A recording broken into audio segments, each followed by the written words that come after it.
Back to our channel. ఈరోజు video ఏంటంటే మాకు యూకేలో ఈ ఇయర్లో ఫస్ట్ స్నో పడింది.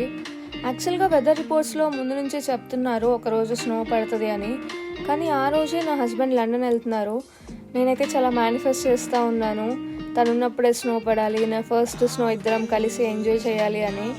అదేదో నా కోసమే స్నో పడినట్టు ఆ ముందు రోజు నైట్ 1:30కి స్నో పడింది. స్నో పడుతుంది అని చూడగానే ఇద్దరం రెడీ అయిపోయి వెళ్ళిపోయాము బయటికి. నేనైతే చాలా బాగా ఎంజాయ్ చేశాను. యాక్చువల్గా ఇది నా ఫస్ట్ ఎవర్ స్నో. మన లైఫ్లో ఫస్ట్ ఎక్స్పీరియన్సెస్ చాలా బాగా గుర్తుంటాయి కదా, చాలా మెమొరబుల్ ఉంటాయి లైఫ్లో. అలాగా ఈ నా ఫస్ట్ స్నో ఎక్స్పీరియన్స్ నా లైఫ్లో గుర్తుండిపోతుంది. యూకేలో యాక్చువల్గా స్నో పడదనమాట ఎక్కువ. ఇయర్కి ఒక 4 to 5 times పడుతుంది హార్డ్లీ.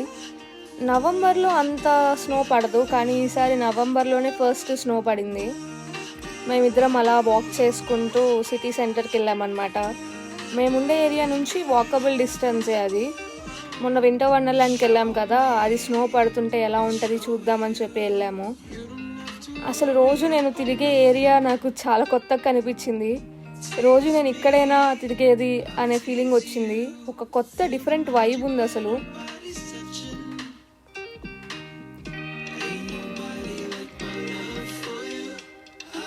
నైట్ 1:30 అయినా చాలామందే ఉన్నారు జనాలు బయట.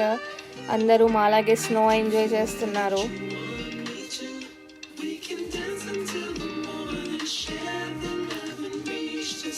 వింటర్ వండర్లాండ్కి వెళ్తే ఇప్పుడు కదా అసలైన వింటర్ వండర్లాండ్, స్నో పడుతున్నప్పుడు అనిపించింది.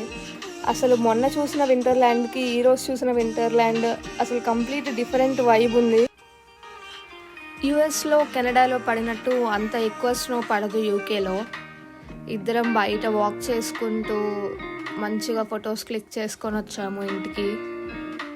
నేనైతే చాలా హ్యాపీ అయ్యాను.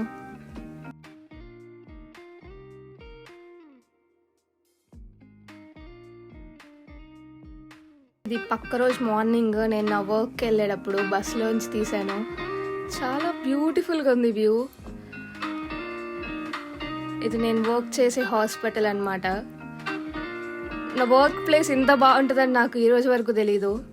Thank you for watching. Bye.